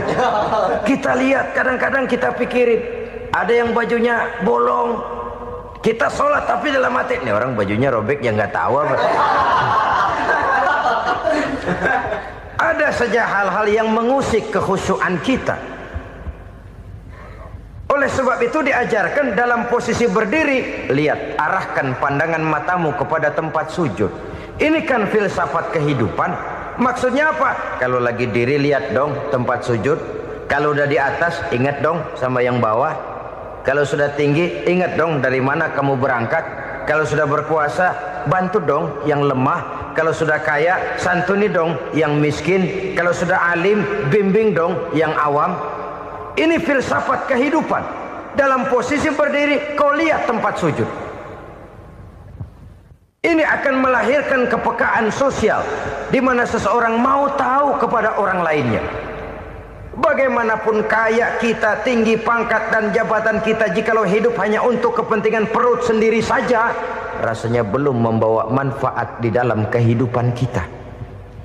Tapi efek yang tertinggi sesungguhnya, sholat mencegah manusia dari perbuatan keji dan munkar. Perbuatan keji dan munkar walaupun kelihatannya mendatangkan uang, membawa keuntungan, tapi itu keuntungan semu, keuntungan sementara. Dengan menipu orang lain kita bisa dapat untung, tapi tidak membawa berkah.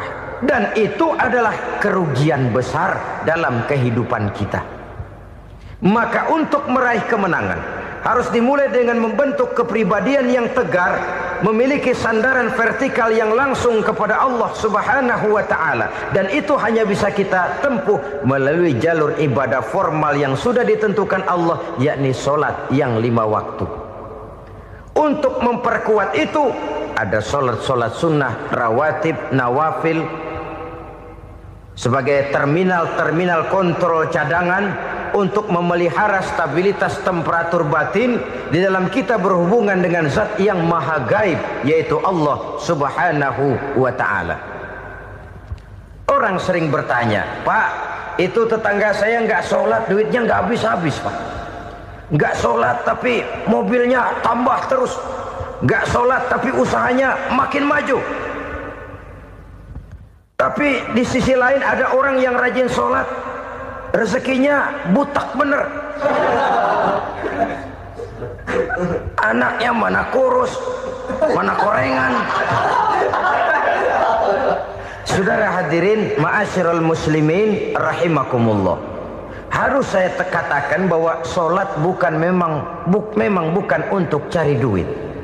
Sholat adalah sandaran vertikal kita kepada Allah. Sedangkan soal rezeki itu berkaitan dengan sifat Allah maha pengasih dan maha penyayang. Allah maha pengasih, siapapun dikasih kalau mau usaha.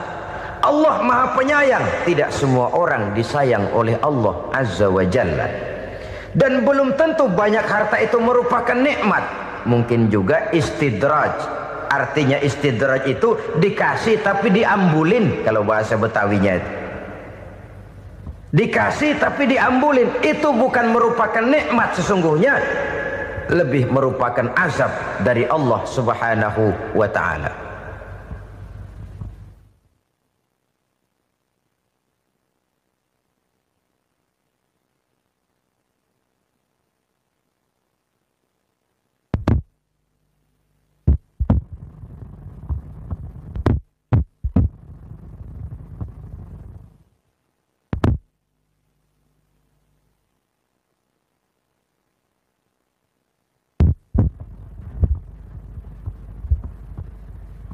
Agama mempunyai sistem sholat, dan kita umat Islam telah dituntun oleh Allah Subhanahu wa ta'ala yang wajibnya 5 kali dalam sehari semalam mendirikan solat, dan itu tentu berada dalam jangkauan kemampuan manusia. Pada awalnya barangkali kita memang merasa solat itu satu kewajiban, tapi semakin kita hayati makna, manfaat dan filsafat yang terkandung di dalam ajaran solat, semakin sampai kita kepada keyakinan bahwa solat adalah keperluan kita. Sehingga pada waktu tertentu dinilai puncaknya, kita tidak lagi akan berkata saya wajib solat, tapi kita akan berkata saya perlu solat. Kalau kita sudah merasakan itu adalah keperluan kita, nah di sanalah kita baru akan merasakan ruginya kalau hal itu tidak kita laksanakan. Sepanjang kita masih berkata saya wajib sholat, kita akan lebih merasakan dia sebagai beban ketimbang sebagai keperluan. Yang jelas Allah tidak memerlukan ibadah yang kita laksanakan ini. Dengan kata lain, andai kata satu dunia penuh ini orang tidak ada yang sholat satu pun, Allah tidak akan turun dari jabatan Tuhan. Jangan lalu berpikir kalau kita ngambek se-RW kagak sembahyang Tuhan tekor kali ini ya. Tentu tidak. Itu perlunya kita, bukan perlunya Allah. Dan pada induknya kita akan berkata saya perlu agama. Kalau secara induk kita sudah memerlukan agama, maka konsep-konsep yang ada di dalam ajaran agama itu pun adalah juga merupakan keperluan kita. Baik dia bernama sholat, baik dia bernama puasa, baik dia bernama zakat, baik dia bernama haji, seluruhnya adalah keperluan kita. Dan sesuatu yang kita perlukan apabila tidak kita laksanakan akan melahirkan kerugian di dalam kehidupan. Jangan heran kalau kita membaca riwayat perjalanan hidup para salafus soleh, orang-orang soleh. Ada yang tahajud sampai 100 rakaat, ada yang sholat malam kakinya sampai bengkak. Kita sekalinya bengkak biri-biri. Ada yang sholat membaca surah dalam Al-Quran sampai khotam Quran. Kok mau? Mereka sudah merasakan itu keperluan. Itu saja soalnya. Satu saat pun jikalau kita merasa bahwa itu keperluan saya, kita pun akan melaksanakan seperti itu. Keperluan saya dalam kehidupan. Inilah yang kedua. Yang ketiga, orang bertakwa yang akan meraih kemenangan itu, wa mimma razaqnahum yunfikun. Mereka membelanjakan sebagian daripada rezeki yang diberikan Allah kepada mereka. Mereka infakkan di jalan Allah. Ada satu dialog menarik. Satu hari seorang anak muda bertemu dengan seorang kakek-kakek yang sudah dikenalnya baik.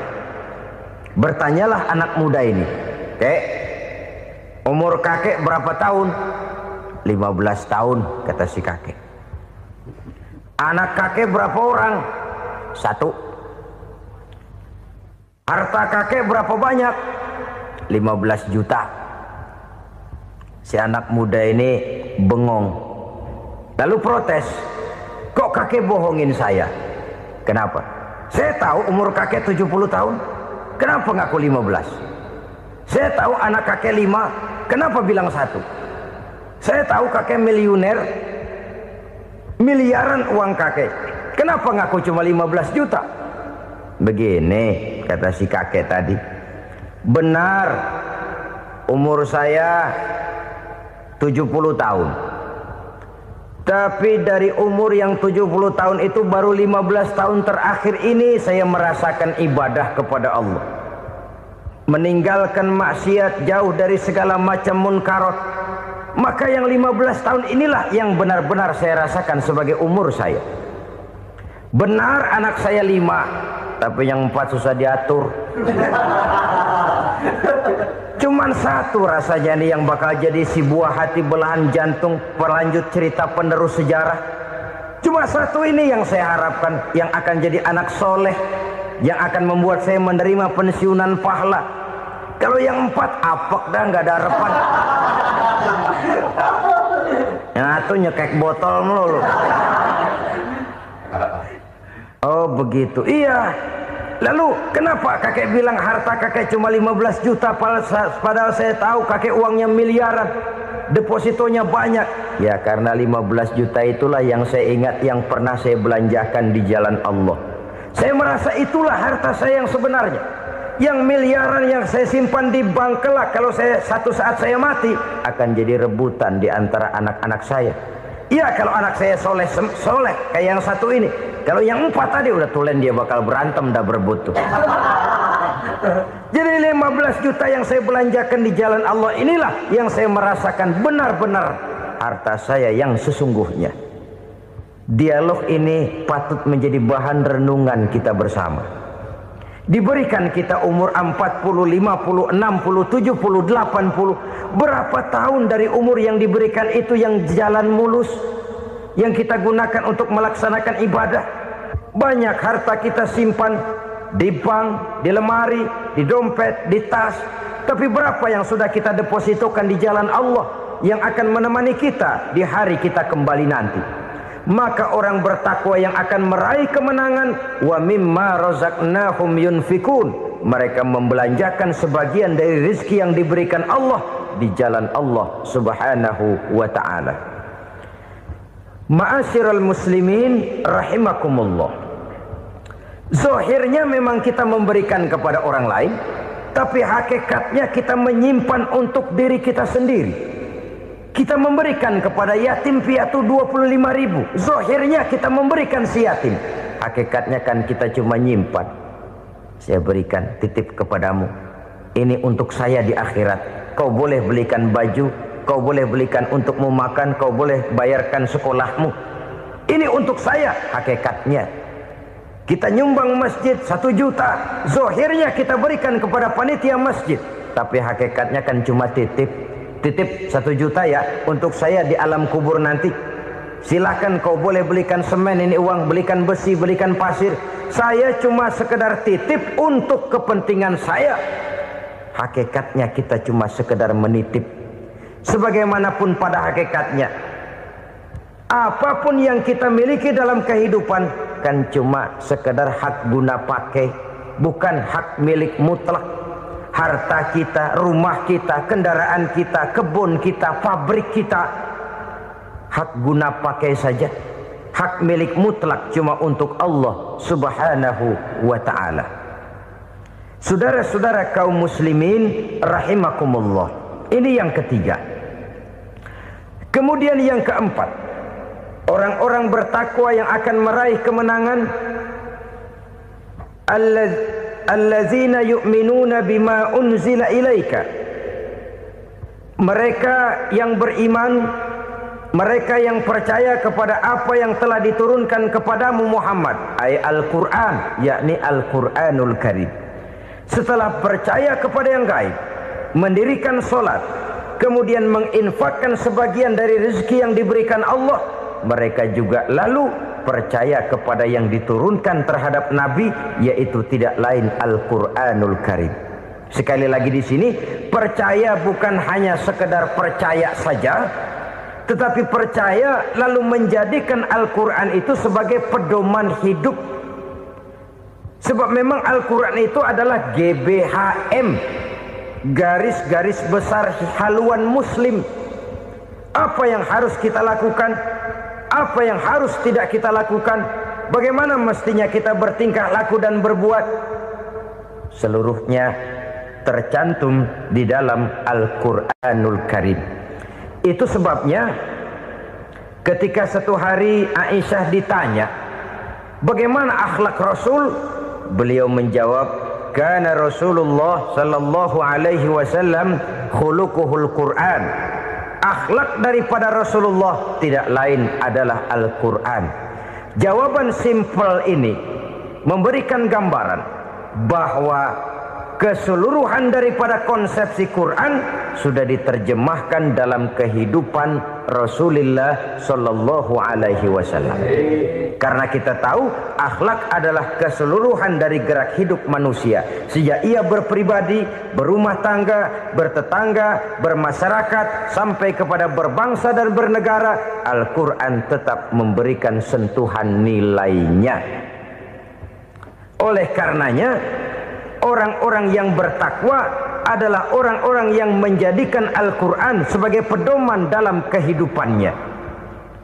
Dan kita yakini Al-Quran diturunkan kepada Nabi Muhammad bukan merupakan produk Nabi Muhammad. Isi dan redaksinya langsung dari Allah Subhanahu wa ta'ala. Kemudian cirinya yang kelima, orang bertakwa yang akan meraih kemenangan itu, wa ma unzila min qablika. Tidak hanya sekedar percaya kepada yang diturunkan terhadap Nabi Muhammad yaitu Al-Quran, mereka juga percaya kepada apa yang pernah diturunkan kepada para nabi, kepada para rasul sebelum Nabi Muhammad. Percaya kepada adanya suhuf, percaya kepada adanya Taurat, percaya kepada adanya Injil, percaya bahwa Allah dahulunya sudah menurunkan Taurat kepada Musa, percaya bahwa Allah sudah menurunkan Injil kepada Isa, percaya Injil ada, Taurat ada, diturunkan Allah untuk Isa dan Musa, tetapi tidak wajib mengamalkannya karena kita sudah diberikan Al-Quranul Karim. Ini yang perlu saya garis bawahi. Kita percaya Allah telah menurunkan Injil dahulu kepada Isa. Kita percaya bahwa Allah telah menurunkan Taurat dahulunya kepada Nabi Musa. Kadang-kadang ini dijadikan dalih, dikacaukan pengertiannya. Quran saja mengajarkan bahwa orang yang bertakwa harus percaya kepada Injil, maka pakailah Injil. Apalagi kalau ayat sebelumnya ditilap, dihapus, dihilangkan, Injilnya yang ditekankan, maka akan terjadilah penekanan yang salah arah. Karena salah arah akhirnya bisa merusak dan menghancurkan akidah. Ketika Rasul suatu saat pernah ditanya orang, "Ya Rasul, bagaimana sikap kita sebagai muslim terhadap Injil yang ada sekarang?" Beliau menjawab, "La tukadzibuhu jami'an wa la tusaddiquhu jami'an." Jangan didustakan seluruhnya, jangan juga dibenarkan semuanya. Artinya, ini sudah merupakan gambaran dari Rasul bahwa dalam Injil yang ada sekarang masih ada ajaran-ajaran tauhid yang dibawa oleh Nabi Isa dan diajarkan kepada umatnya. Tapi juga dalam Injil yang sekarang ini sudah terkena intervensi dan investasi manusiawi. Karena itu Rasul menyimpulkan, la tukadzibuhu jami'an wa la tusaddiquhu jami'an. Jangan didustakan semua, jangan dibenarkan seluruhnya. Kita memang percaya Allah telah menurunkan Injil kepada Nabi Isa dulu, tapi kita tidak wajib mengamalkan Injil. Kita percaya Allah telah menurunkan Taurat kepada Nabi Musa, tapi kita tidak wajib mengamalkan kitab ajaran Taurat. Yang wajib kita percayai dan kita amalkan hanyalah Al-Quranul Karim. Kenapa? Oleh karena baik yang ada di dalam Taurat, baik yang ada di dalam Injil, tentu tercakup di dalam Al-Quran sebagai kitab terakhir yang diturunkan oleh Allah Subhanahu wa ta'ala. Dan itu wajar. Kalau seorang pejabat mau mengeluarkan satu keputusan baru, tentu dia harus meninjau keputusan-keputusan lama. Andai kata dianggap tidak berlaku, dianggap tidak relevan lagi, maka keputusan-keputusan lama itu tentu sudah dianggap tidak berlaku. Sebagian daripada aturan-aturan dalam keputusan lama yang masih dianggap relevan tercantum dalam keputusan baru yang wajib diamalkan. Begitulah hubungannya antara Al-Quran, Taurat, Zabur, dan Injil. 4 kitab samawi yang diturunkan Allah masing-masing kepada Zabur untuk Nabi Daud, Taurat untuk Nabi Musa, dan Injil untuk Nabi Isa alaihi wassalatu wassalam. Ketiga-tiga kitab itu kita percayai adanya, Kita yakini Allah telah menurunkan Zabur, Taurat dan Injil, tapi kita tidak wajib mengamalkannya. Yang wajib kita mengamalkannya sekarang ini tidak lain hanyalah Al-Quranul Karim saja, karena ia mencakup apa yang ada di dalam Zabur, apa yang ada di dalam Taurat, dan apa yang ada di dalam Injil. Keotentikannya bisa dipertanggungjawabkan.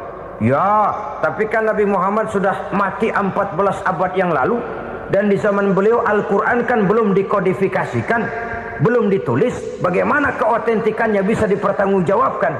Mudah saja. Allah berjanji, inna nahnu nazzalna dzikra wa inna lahu lahafizun. Kami yang menurunkan Al-Quran dan kami yang akan menjaga dan memeliharanya. Allah turunkan Quran, Allah menjaganya. Bagaimana cara Allah menjaga Al-Quran itu? Banyaknya orang-orang yang hafaz Al-Quran. Hafaz Al-Quran 30 juz, 114 surah, 6.666 ayat.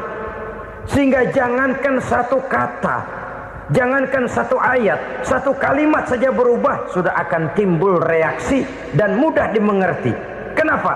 Banyak orang-orang yang hafaz Al-Quran. Sedangkan pada setiap akhir tahun biasanya malaikat Jibril selalu mengadakan checking terhadap ayat-ayat yang diturunkan pada waktu itu. Di zaman Nabi sendiri sudah ada usaha kodifikasi. Dan yang lebih luar biasa lagi, sampai hari ini tidak seorang pun mampu membuat satu ayat saja semacam Al-Quran. Ke bahasa manapun dia diterjemahkan, naskah aslinya tetap ikut, rujukan dasarnya tetap ada. Berdasarkan itu, maka tidak mungkin terjadi penyelewengan terhadap atau pemalsuan terhadap ayat-ayat Al-Quranul Karim. Kesuciannya, keotentikannya, kemurniannya bisa dipertanggungjawabkan. Ma'asyiral muslimin rahimakumullah. Oleh karenanya, konsepsi dasar daripada ajaran Islam ini memang tidak lain adalah Al-Quran dan Sunnah. Isi daripada agama Islam yang merupakan iman, Islam dan ihsan, konsepsi dasarnya tidak lain adalah Al-Quran dan Sunnah Rasulullah Sallallahu Alaihi Wasallam. Maka yang kita perlukan sekarang ini adalah terjemahan Al-Quran di dalam kehidupan kita. Dengan demikian, maka gaya kehidupan yang lebih Qurani itulah yang kita dambakan.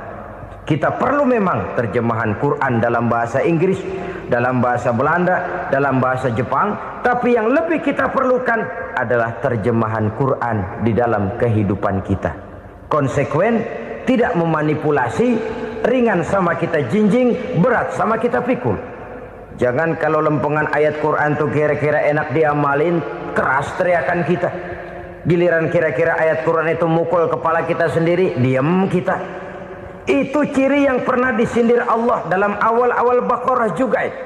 Ciri beragamanya orang yang munafik. Kullama adha'a lahum masyawfih, kata Allah. Wa iza azlama alaihim qamu. Apabila terang mereka jalan, apabila gelap mereka berhenti. Artinya, kalau kira-kira di Islam nguntungin, rame-rame pada teriak Islam. Tapi ketika diminta untuk berjuang, ketika dituntut untuk berkorban, rame-rame mengundurkan diri. Nasib agama tidak ubahnya seperti daun pisang yang dikait orang di tepi jalan lantaran tak berpayung di ketika hari hujan. Manakala hujan usailah sudah, daun itu pun dicampakkan di tepi jalan, diinjak pula orang nan lalu. Artinya, orang menjadikan agama cuma sebagai lipstick, decoration only, tidak konsekuen. Hanya pada saat-saat kelihatannya Islam membawa keuntungan, rame-rame orang teriak-teriak tentang Islam. Tapi jikalau diminta berjuang, jikalau dituntut untuk berkorban, biasanya rame-rame juga mengundurkan diri. Jangan heran kalau mayoritas hitungan kita, tapi minoritas peranan kita. Kuantitas kita dalam jumlah, tapi dalam kualitas kita lebih sering jadi penonton daripada jadi pemain. Padahal itu sangat tidak boleh terjadi. Umat Islam di Indonesia harus bangkit. Umat Islam di Indonesia harus sadar akan keberadaannya. Tidak boleh hanya jadi penonton berpangku tangan, karena memang agama kita juga mengajarkan untuk konsekuen di dalam menjabarkan ajaran-ajaran daripada agama kita. Kita sering jatuh menjadi umat yang lemah oleh karena kita ini tidak pandai menggalang kebersamaan yang diakibatkan tidak konsekuennya kita. Diistilahkan bahwa umat Islam di dalam menggalang kebersamaannya itu harus seperti orang main sepak bola. Saudara-saudara kan tahu orang main sepak bola itu. Orang main sepak bola, kalau pertandingan belum dimulai sih silakan saja kumpul di luar lapangan, atur strategi yang baik. Tapi kalau pertandingan sudah dimulai, turun ke lapangan hijau, jangan kumpul terus. Ada sepak bola gotong royong, mundur rame-rame, depan ke depan